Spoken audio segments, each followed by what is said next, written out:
Back in the quarters, Prophet stood by the gate, still heated, watching the crackle coop disappear into the dust. His eyes narrowed. "Something ain't right," he muttered. He turned to one of the young dogs. "Get the footage.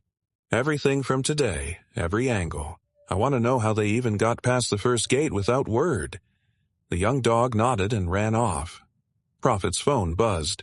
Unknown number. He hesitated, then answered. "Yo." A calm, raspy voice came through. "Y'all barking up the wrong tree. That wasn't no clown work." Prophet squinted. "Who this?" "Somebody who see the strings being pulled." "Y'all ain't even looking at the puppeteer." "Speak." Click. The line went dead.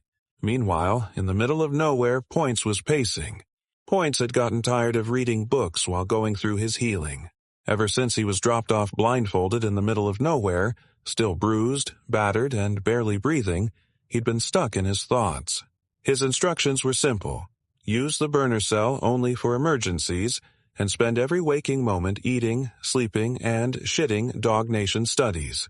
The days blurred, but one question kept gnawing at him. Why was he birthed early? In the dog world, being fully processed was sacred.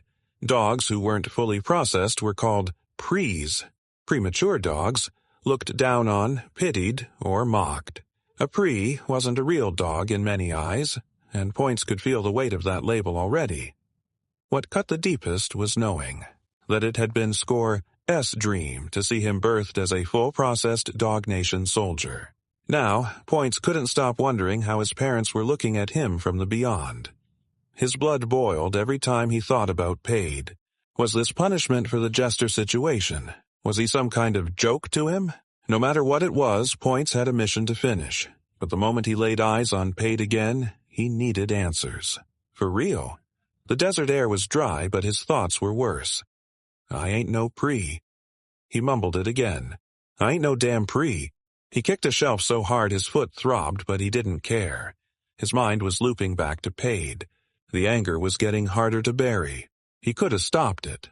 He let them do it. He looked down at his hands, still healing.